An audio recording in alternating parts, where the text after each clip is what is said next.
Hello guys, Anusha B second year BHMS student. So आज हम evaporation और डिस्टिलेशन देखेंगे। So let's start. इवेपोरेशन क्या है? It is a simple process of evaporating a liquid slowly from the solution when the solid is left behind the residue. So evaporation simple process है, कुछ नहीं है, बस जो liquid process है वो evaporate हो जाता है और जो solid part है वो remain रहता है. Simple. Okay. So if the liquid is boiling, low boiling, that is easily volatile, the solution is taken in a basin and kept exposed to air. So यहाँ पर वो लोग बोल रहे हैं कि अगर एक लिक्विड है जिसका बॉइलिंग पॉइंट बहुत कम है तो उसको कुछ नहीं करना है, सिंपल एक बेसिन में उसको लेना है और रूम टेम्परेचर में रख देना है. थोड़ी देर के बाद आपको जो सॉलिड रिमेन है वो दिखेगा. ओके. फिर in other cases the solution is taken in a water bath and slowly warmed or slowly heated by placing it on a suitable heat bar.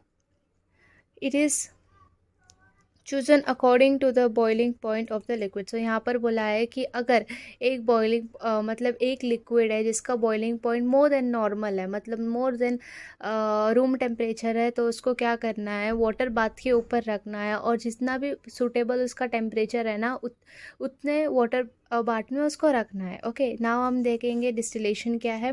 Distillation is a process of purification of liquid substances.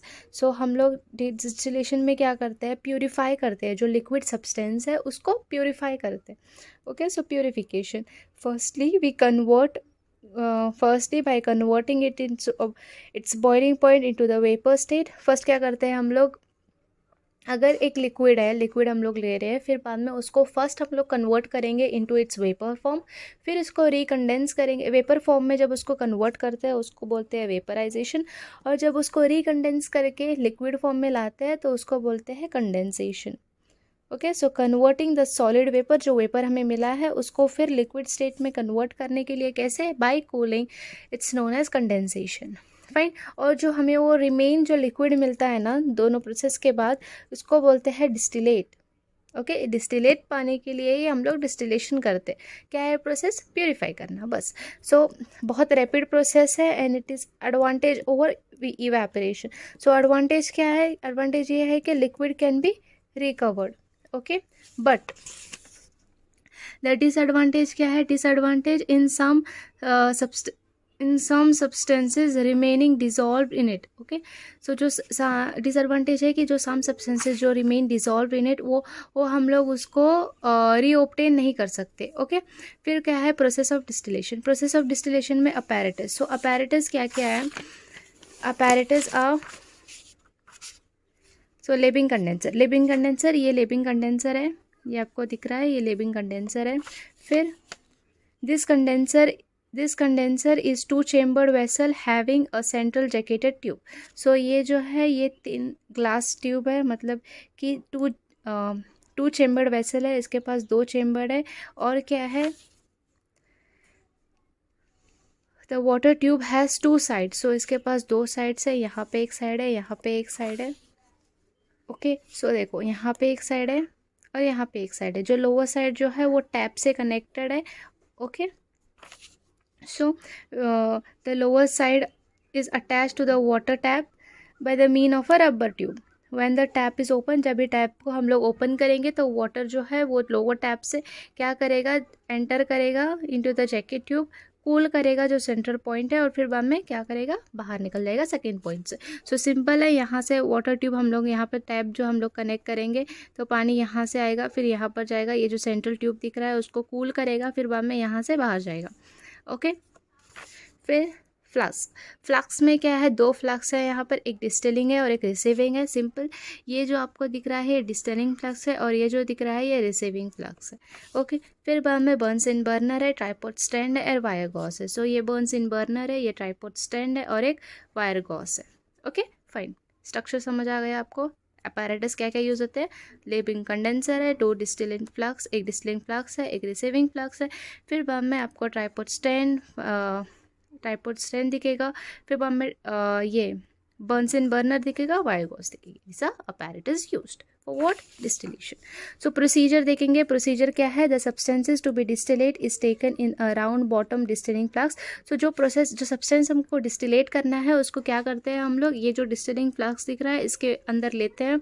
फिर the distilling flask has a side tube to the on the top. So on the top में क्या होता है, जो distilling flask है उसके पास एक side tube है, मतलब कि ये जो डिस्टिलिंग फ्लास्क है इसके साइड में on the top it has a side tube, ये साइड ट्यूब है. ओके. फिर this side tube is connected by the mean of a bore cork to one end of the living condenser. So आपने यहाँ पे देखा है ये जो साइड ट्यूब है ये one end of the living condenser से अटैच है by what, by broad cork. यहाँ पर एक ब्रॉड कॉर्क है, ये ब्रॉड कॉर्क दिख रहा है आपको, ये कॉर्क है ब्रॉड कॉर्क. सो यहाँ पर ये जो है ये दोनों कनेक्टेड है. Okay fine. Okay. So next क्या है, हाँ, one end and the living condenser, the other end of the condenser is inserted into the vessel and the receiver called the receiver. So जो other end of living condenser है ये यहाँ पर है, inserted है किसमें, receiver में. Fine. Second क्या है, the mouth of the distilling flask is closed to the rubber cork. जो mouth है distilling flask का is closed with the rubber cork and a thermometer is inserted into the cork for nothing. Okay. So क्या है कि जो mouth है वो जो माउथ है डिस्टिलिंग फ्लास्क का, ये जो आपको माउथ दिख रहा है डिस्टिलिंग फ्लास्क का, ये ऊपर की तरफ जो है वो क्लोज्ड है, किसकी मदद से, रबर कॉर्क की मदद से. और यहाँ पर क्या है, थर्मोमीटर इंसर्ट किया गया है सो डैट कांस्टेंट टेम्परेचर हम लोग रिकॉर्ड कर सके. फाइन. द नेक्स्ट क्या है, यहाँ पर थर्ड पॉइंट है, जो डिस्टिलिंग फ्लास्क है is placed on a tripod stand. So distilling flask को ट्राइपॉड स्टैंड में प्लेस किया है over a wire gauze and kept in position with the help of a clamp and stand. So जो ये आपको ये distilling flask दिखा है इसको क्या किया है, ट्राइपॉड स्टैंड और वायर गॉज के ऊपर रखा और फिर बाद में उसको कंट्रोल, उसको पोजीशन में किसने रखा है, ये क्लैंप ने. ओके. फिर नेक्स्ट क्या है, next is with the help of a few glass beads or small pieces of porcelain ware are dropped in to avoid unusual bumping of the liquid during boiling. So यहाँ पर क्या बोला है, यहाँ पर जो है यहाँ पर हम लोग ग्लास के बीड्स डाल रहे हैं और पोर्सोलिन वेयर डाल रहे हैं सो डैट क्या होगा, जब ये बॉयल करने लगेगा तो ये ऊपर नहीं आएगा. ओके. पॉपिंग नहीं होगी यहाँ पर, इसके वजह से ये साइलेंट रहेगा. फाइन. फोर्थ पॉइंट क्या है, the liquid in a distilling flask is heater. जो लिक्विड है डिस्टिलिंग फ्लास्क में उसको हीट करेंगे. When the boiling point of a particular liquid is reach, जब बॉइलिंग पॉइंट एक लिक्विड का रीच हो जाएगा, its vapours are produced which come out of the side tube of the flux and passes through the condenser where they cool down and the condense to a liquid and collected in the receiver. से यहाँ पे बोला है, ये process explain किया है कि क्या होता है जब हम लोग यहाँ पर एक लिक्विड को लेते हैं फिर उसको बॉइलिंग स्टार्ट कर देते हैं. जब एक टेम्परेचर आता है तो ये क्या होता है, ये वेपर स्टेट में चला जाता है. फिर वेपर स्टेट यहाँ से साइड ट्यूब की मदद से यहाँ पर कंडेंसर में आता है. यहाँ से जब वेपर जाता है तो यहाँ पर वाटर है, सो यहाँ पर क्या होगा, कंडेंसेशन होगा, कूलिंग होगी. ओके. कूलिंग जैसे ही होगी जो वेपर था वो अभी लिक्विड स्टेट में कन्वर्ट हो जाएगा और यहाँ पर रिसीवर में रिसीव होगा. इसको बोलते हैं, यहाँ पर जो हमें मिल रहा है उसको बोलते हैं डिस्टिलेट. ओके. और यहाँ पर जो है वो प्रोसेस कौन सी होती है, कंडेंसेशन होती है. फाइन. सिंपल. अब हम देखेंगे कि स्पेशल प्रोसेस ऑफ डिस्टिलेशन, जैसे वहाँ पर प्रीवियस वीडियो में हमने देखा कि स्पेशल प्रोसेस ऑफ फिल्टरेशन. अब यहाँ पर देखेंगे हम लोग special processes of distillation. So first क्या है, फ्रैक्शनल डिस्टिलेशन है और एक है जिसको बोलते हैं डिस्टिलेशन अंडर रिड्यूस प्रेशर. दो प्रोसेसेस है, that is special processes. So first देखेंगे फ्रैक्शनल डिस्टिलेशन क्या है. This method is very useful in a separation and purification of organic liquid. जो organic liquid होते हैं यहाँ पर ये प्रोसेस फ्रैक्शनल डिस्टिलेशन जो है वो बहुत ज़्यादा इम्पॉर्टेंट है. ओके. तो the component of the mixture of liquid having different but somewhat close boiling point may be separated from one another more or less completely by this process. तो यहाँ पर क्या बोला है कि फ्रैक्शनल डिस्टिलेशन जो है हम लोग क्या कर सकते हैं, अगर दो लिक्विड है जिसका बॉइलिंग पॉइंट समवट क्लोज है तो हम लोग उनको सेपरेट कर सकते हैं by using this method. Okay. To achieve sub-separation, a condenser along with fractionating column is used instead of a single straight column. So यहाँ पर देखो ये है इसका अरेंजमेंट. सो यहाँ पर क्या होगा, जैसे नॉर्मली हम लोग ने क्या देखा, यहाँ पर ऐसा है, बस एक डिस्टिलिंग फ्लक्स है और इसको कनेक्शन है। यहाँ पर एक्स्ट्रा क्या है, यहाँ पर एक्स्ट्रा ये है, इसको क्या बोलते हैं, फ्रैक्शनलेटिंग कॉलम। सो ये फ्रैक्शनलेटिंग कॉलम है जो एक्स्ट्रा हुआ है, इसलिए इसको बोलते हैं फ्रैक्शनल डिस्टिलेशन। ओके, सो ये फ्रैक्शनलेटिंग कॉलम है। सो यहाँ पर उन्होंने क्या बोला है कि to achieve such separation, a condensation along with the fractionating column is used instead of a single state condensation, जैसे हम लोग पहले यूज़ कर रहे थे डिस्टिलेशन में। सो यहाँ पर एक एक्स्ट्रा होगा जिसको बोलते हैं fractionating column. Okay, so the fractionating column are so design that the vapour of the higher boiling point are preferably condensed and return to the distilling flux, where the vapor of the lower boiling point are allowed to pass through and condense। so यहाँ पर क्या है, simple है कि जब आप दो liquid है जिसकी बॉइलिंग पॉइंट तो सेम है, ओके हमने क्या बोला था, समवट बॉइलिंग पॉइंट उसकी क्या होगी, सेम होगी, लेकिन इसका क्या वर्क है, इसका क्या काम है, इसका बस ये काम है कि जिसकी बॉइलिंग पॉइंट बहुत ज़्यादा है उसको क्या करेगा, वो फिर से कंडेंस करेगा और वापस डिस्टिलिंग फ्लक्स में वो आ जाएगा, और जिसकी बॉइलिंग पॉइंट कम है उसको क्या करेगा, यहाँ से जाके यहाँ अलाउ करेगा और फिर में रिसीवर में ऐड होना। ओके फाइन, यहाँ पे देखो जो मोर कंडेंस्ड मोर वॉलेटाइल है वो क्या करेगा, चला जाएगा, और जो लेस वॉलेटाइल है वो नीचे की तरफ आएगा। Fine, higher boiling point less volatile, जिसका हाई बॉइलिंग पॉइंट है वो लेस वॉलेटाइल है। फाइन, फिर so long as a particular liquid is distilled off, the temperature has recorded by the thermometer remain unaltered. The liquid is collected in a receiver as soon as the next higher boiling point begins। so यहाँ पर बोला है कि ये जो thermometer हमने यहाँ पर इंसर्ट किया है, जब तक एक नॉर्मल टेम्परेचर वाला जो लिक्विड है जब तक वो जाएगा तब तक क्या होगा, नॉर्मल टेम्परेचर रहेगा। जैसे ही नेक्स्ट हाई लेवल का टेम्परेचर वाला लिक्विड इवेपोरेट होगा तो वहाँ पर क्या होगा, टेम्परेचर चेंज हो जाएगा।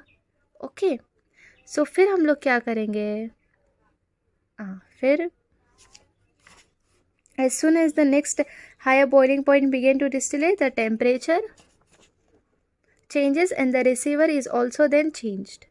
okay, so प्योर लिक्विड आ कलेक्टर। सो दो लिक्विड जो है वो सेपरेट हो जाएंगे, जो हायर आएगा तब क्या करेंगे हम लोग, ये जो रिसीवर है इसको चेंज कर देंगे सो डैट न्यू जो बॉइलिंग पॉइंट वाला लिक्विड है वो दूसरे रिसीवर में हो। सो ऐसे करके हमने दो लिक्विड को क्या किया, सेपरेट किया by the method of fractional distillation. अब क्या है second one, B, distillation under reduce pressure. So distillation of a liquid is affected by atmospheric pressure since its boiling point depend upon the prevailing atmospheric pressure. So जो distillation है liquid का वो affect होता है atmospheric temperature से। उन्होंने कहा है कि जो हमारा डिस्टिलेशन प्रोसेस है लिक्विड में ऑफ लिक्विड, वो जो अफेक्ट होता है किससे, atmospheric pressure. Since its boiling point depend upon the prevailing atmospheric pressure, if the pressure over a liquid is lowered by some mean, its boiling point is also found to be lower down. So यहाँ पर वो लोग बोल रहे हैं कि अगर आप मतलब यहाँ पे बोल रहे हैं कि अगर लिक्विड का जो प्रेशर है, बॉइलिंग पॉइंट जो है वो चेंज होता है एटमॉस्फेयर की वजह से, सो हम लोग कोई भी एक्सटर्नल मीन की वजह से क्या करेंगे, एटमॉस्फेरिक प्रेशर को क्या करेंगे, रिड्यूस करेंगे। जैसे ही एटमॉस्फेरिक प्रेशर रिड्यूस होगा तो जो लिक्विड के बॉइलिंग पॉइंट है ना वो भी रिड्यूस हो जाएगा। Fine, liquid which is susceptible to decomposition at their normal boiling point are distilled to reduce pressure। Okay, so इससे क्या होगा, जैसे ही बॉइलिंग पॉइंट रिड्यूस हो जाएगी तो हमें प्रोसेसिंग में ईजी होगा। Okay, this can be done by connecting a distilling flask with a condenser and a receiver to a suction pump. Okay, so हम लोग जैसे यहाँ पे नॉर्मल था, ये नॉर्मल वाला है, ये जस्ट सिंपल वाला है, एक डिस्टिलिंग फ्लक्स है, एक लेबिंग कंडेंसर है, एक रिसीवर है। सो नेक्स्ट वाला कौन सा है, प्रेशर वाला, ये है। ओके, यहाँ हमने क्या किया, डिस्टिलिंग फ्लक्स है, फिर ये लेबिंग कंडेंसर है, यहाँ हमने उसको सक्शन पंप से कनेक्ट किया। ओके, सो सक्शन पंप से क्या होता है, depending on the extent of vacuum to be either the water pump or the oil pump can be used। The remaining steps are similar to the simple or fractional distillation। so यहाँ पर हम distillation method is employed for the purification of what, water और alcohol. Fine. सो आपको समझ आया कि special process में क्या है, एक फ्रैक्शनलिंग कॉलम है और एक reduced distillation under reduce pressure. So fractionating में क्या था, बस हमने एक फ्रैक्शनरेटिंग कॉलम, जो कॉलम है उसको क्या किया था, ऐड किया था। उससे क्या होगा, हायर बॉइलिंग पॉइंट जिसकी है वो क्या होगा, रिकंडेंस हो जाएगा। ओके, सो इसका हाई बॉइलिंग पॉइंट है तो क्या होगा, लेस वोलेटाइल होगा। फाइन। और लोअर बॉइलिंग पॉइंट जिसका होगा वो इजीली वोलेटाइल होगा, easily volatile. Okay, easily volatile मतलब हाई वोलेटाइल। सो हाई वोलेटाइल मतलब वो आराम से मतलब उसकी लो बॉइलिंग पॉइंट होती है तो वो जल्दी से ये वेपर फॉर्म में कन्वर्ट हो जाएगा। ओके, सो यहाँ पर ये क्या होगा, ये क्या करेगा, फिर लिविंग कंडेंसर में जाएगा। ओके, वेपर फॉर्म से फिर क्या होगा, लिक्विड फॉर्म में जाएगा और फिर रिसीवर में रिसीव होगा और ये क्या होगा, डिस्टिलेट होगा। फाइन। ओके, ये फर्स्ट डिस्टिलेट है। जैसे ये ख़त्म होगा तो ये फिर इसका डिस्टिलेशन होगा। फाइन। और फिर वैक्यूम पंप में क्या है, वैक्यूम पंप ने हमने क्या किया, पंप वाला हमने पंप ऐड किया। Okay, vacuum pump. सो उससे क्या होगा, जो एटमॉस्फेरिक प्रेशर है। ओके, सो यहाँ पर अगर एटमॉस्फेरिक प्रेशर इंक्रीज हो रहा है तो बॉइलिंग पॉइंट इंक्रीज होगी। Fine. Okay, boiling point increase होगी। तो हमने क्या किया, with the help of the vacuum, that is the vacuum pump, हमने ट्राई किया कि हम एटमॉस्फेरिक प्रेशर को रिड्यूस करें। ओके, एटमॉस्फेरिक प्रेशर को हमने क्या किया, रिड्यूस किया। जैसे ही एटमॉस्फेरिक प्रेशर रिड्यूस हुआ वैसे ही उसका बॉइलिंग पॉइंट रिड्यूस हो गया। फाइन, यही वर्क था वैक्यूम पंप का। ओके, आज के लिए इतना ही। Thank you.